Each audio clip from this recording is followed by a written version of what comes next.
நமக்கு துரோகி யாரு எதிரி யாருன்னு தெரியும். ஆனால் எதிரியும் துரோகியும் விட ஆபத்தானவர்கள். அந்த துரோகியும் எதிரியும் தற்காத்து நிற்கிறான் பாரா, நம் இனம் சார்ந்தவன், அவன் தாண்டா பேராபத்தானவன். குறுக்க குறுக்க ஓடுறான்டா, வெட்ட ஓங்கும் போது குறுக்க வந்துடுறான்டா. ஆத்தாடி சின்னத்தாமையன்ல, ஆத்தாடி பெரியம்மா மகன்ல, ஆத்தாடி சித்தப்பாவில, இதுலே தாண்டா நம்ம இது. இனிமே அந்த பாவம் பார்க்க கூடாதரா, ஏறி அடிச்சிட வேண்டியதான். கொண்ட கொள்கைக்கு லட்சியத்துக்கு எதிராக பெத்த தாய் தந்தரே வந்தாலும் நமக்கு எதிரிதான்.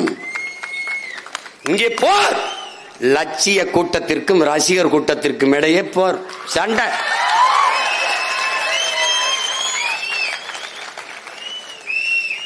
தமிழ் தேசியனத்தின் உரிமை விடுதலை என்ற புனித கனவை, உயர்ந்த லட்சியத்தை கொண்டிருக்கிற சித்தாந்தமா சினிமாவா? இதாண்டா சண்டை.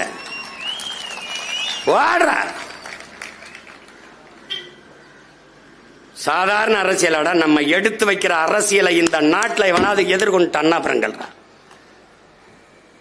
சும்மா என்ன சொல்லிட்டே இருக்க, நீயே பயந்துருவா, என்னையா இந்த வருத்து வராப்ல அப்படின்னு கொலை வெறியில் இருக்கேன் நான். அதிகாரத்தை பிடி, பிறகு அடி. தமிழ் இனத்தில் பிறப்பனெல்லாம் தமிழன் இல்லை என் உடன் பிறந்தானே. ஒரே நிலம், பச்சையாகத்தான் இரண்டும் வளர்கிறது. நிலம் ஒன்று, நிறம் ஒன்று, ஆனால் இது நெல், இது புல். விளங்குதுன்னு நினைக்கிறேன், உனக்கு புரியுதுன்னு நினைக்கிறேன். நம் இனத்தில் பிறந்திருப்பான், ஆனால் அவன் இனத்துக்காரன் இல்லை. அதை நல்லா கவனிச்சுக்கணும். எவன் புல்லு எவன் நெல்லுன்னு தெரியாம நம்ம ஓடிட்டு இருக்கோம். துரோகி எங்கடா இருக்கான்? இங்கதான்டா இருக்கான், பக்கத்துலடா உட்காந்துருக்கான். எதிரி எப்பவும் தூரம் இருக்கான், துரோகி எப்பவும் பக்கத்தில் இருக்கான். தலைவன் என்ன சொல்றான்? இன்றைய துரோகி நேற்றைய நண்பன், நாளைய துரோகி இன்றைய நண்பன். எங்க இருக்கான்? பக்கத்தில் இருக்கான். எதிரி எப்பவும் உன் பலத்தை குறிவைப்பான், துரோகி எப்பவும் உன் பலகீனத்தையே குறிவைப்பான். சீமானுக்கு தெரியாதா? அவரோட நாங்க இருந்தோம், அப்படி ஒன்னா படுத்தோம், ஒன்னா தூங்கணும், நக்கணும்னு பேசிட்டு இருப்பான். இங்க இருந்துச்சு. எதிரி கவனமா இருப்பான், அவன் என்ன செய்வான்னு தெரியலையே. ஐயோ என்ன பண்ற, ஐஎஸ் என்ன ரிப்போர்ட் சொல்லுது சார், வீடு வீடுக்கு போக சொல்றாரு சார். அப்ப நீனும் போயா? அதான நடந்துட்டு இருக்குது, அதான் நடந்துட்டு இருக்குது.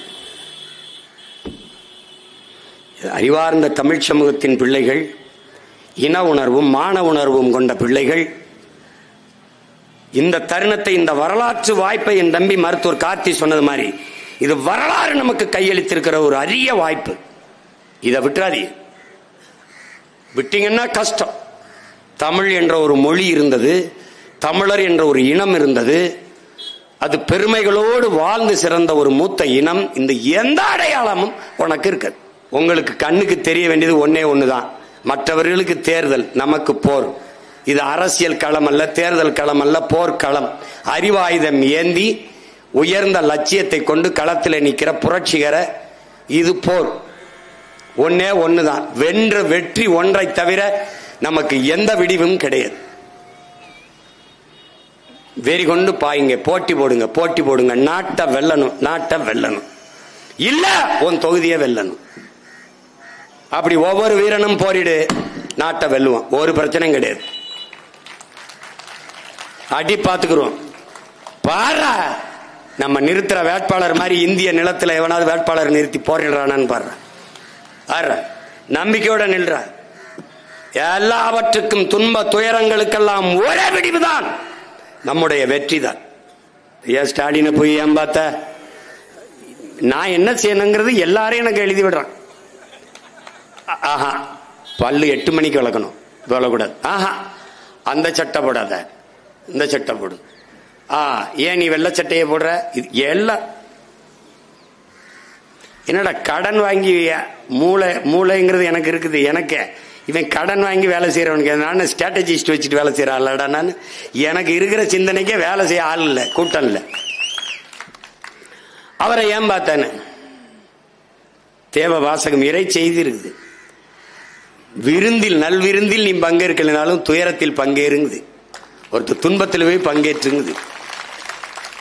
இது ஏன்? துயரத்தில் பங்கேற்கும் போது இதேபோல் துயரம், இதேபோல் துயரத்தை, இதேபோல் துயரம் நமக்கும் நடக்கும், இதேபோல் துயரத்தை நாமும் கடக்க வேண்டும் என்பதை அது படிப்பிக்குங்கிறார் இறைமகன் இயேசு. உனக்கு புரியுதுன்னு நினைக்கிறேன். அதனால அரசியல் நிலைப்பாடு, அரசியல் கோட்பாடு வேறு, கருத்து முரண் வேறு, மானுட வெறுப்பு வேறு, மானுட பற்று வேறு. ரெண்டையும் போட்டு குழப்பிக்க கூடாது. ரெண்டையும் போட்டு குழப்பிக்க கூடாது. எல்லா கட்சியிலையும் நமக்கு சொந்தக்காரன் இருக்கான், எல்லா கட்சியிலையும் நமக்கு ஆதரிக்கிறவன் இருக்கான். 36 லட்சம் பேர்ல திமுக இருக்கிற அமைச்சர் பெருமக்களின் பேரனும் பேத்தியிலும் போட்டதற்கு, அதிமுக இருக்கிற மாவட்ட செயலாளர் பேரனும் பேத்தியும் போட்டதற்கு, பிஜேபியில் இருக்கிறவன் போட்டது இருக்குது, காங்கிரஸ் கட்சிக்காரங்க வீட்டில் இருக்கிற பேரனும் பேத்தியும் போட்டது இருக்கு. 36 லட்சம் 26ல 1,20,00,000 26 லட்சம் ஆகிறதுக்கு ரொம்ப நாள் ஆகாது. அதனால இதெல்லாம் எதுக்கு இந்த போராட்டம்லாம்? வெறி, வன்மம், அதை ஏத்திக்கணும். சோறு வருதா பறக்கணும். இந்த படத்தை ஒரு தடவை பாரு, பாரா. எலும்பு கூடையை இறுக பற்றி இருக்கிற அந்த பிஞ்ச பாரா. தாயை பற்றி, தாய் மொழி தமிழை பற்றி தாயின் மாரோட அணைஞ்சு கிடக்கிறான்டா ஒரு பச்சை பிள்ளை. அப்படி தாய் மண்ணையும் தாய் மொழியும் தமிழ் பேரினத்தையும் பற்றி நில்லுங்கள். ஒவ்வொருவரும் நாம் பற்றி நிற்கும், வழியே கிடையாது. நீ ஒண்ணு கவனிச்சுக்க, எல்லா சாதிக்கும் தலைவர் இருக்கான், எல்லா மதத்துக்கும் தலைவர் இருக்கான். ஆனால் அவன் சாதிச்சது என்னன்னு மட்டும் சொல். ஆனால் நீ பிறந்த பெருமை மிக்க தமிழன் என்கிற இனத்திற்கும் உன் மொழிக்கும் தலைவன் இருக்கானா? இல்ல. யாருக்கா? நம்மை விட்டால் எவருக்கும் நாதி கிடையாது. கோனாருக்கு தலைவர், தேவருக்கு தலைவர், நாடாருக்கு தலைவர். நாடாரை அடித்தால் கோனாருக்கு கண்ணீர் வராது, கோனாரை அடித்தால் தேவருக்கு வராது, தேவரை அடித்தால் தேவேந்திரர் அழமாட்டார். ஆனால் அதில் யாரை அடித்தாலும் தமிழ் பிள்ளைகள் நாங்கள் அழுவோம். இந்துவை அடித்தால் இஸ்லாமியர் கண்கலங்க மாட்டார், இஸ்லாமியர் அடித்தால் இந்து வருத்தப்பட மாட்டார். ஏனால் அடிப்பவரே அவராதான் இருப்பார். இதில் யார் முதுகில் அடிபட்டாலும் முதலில் வெடித்து துடித்து தடுக்க போராடி கலங்கி நிற்பவர்கள் பிரபாகரனின் பிள்ளைகள் தான் என்பதை தமிழ் சமூக தம்பி தங்கையில் புரிந்து கொள்ளும். இது வெறும் அற்ப அரசியல், ஓட்டுக்காக நிற்கிற அரசியல் இல்லது, மாபெரும் அரசியல் புரட்சி. அதனால்தான் இது மாற்றத்திற்கான எளிய மக்களின் புரட்சி என்ற முழக்கத்தை முன்வைத்தோம். செம்மணி படுகொலை என்பது அங்கே நிகழ்ந்த படுகொலையில் ஒரு துளி.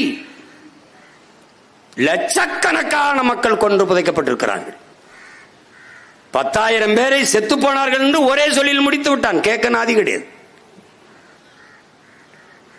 இந்த நிலையில் பன்னாட்டு சமூகம் நமக்கான நீதியை விசாரணை, தடையின்றி நீதி விசாரணை வரணும்.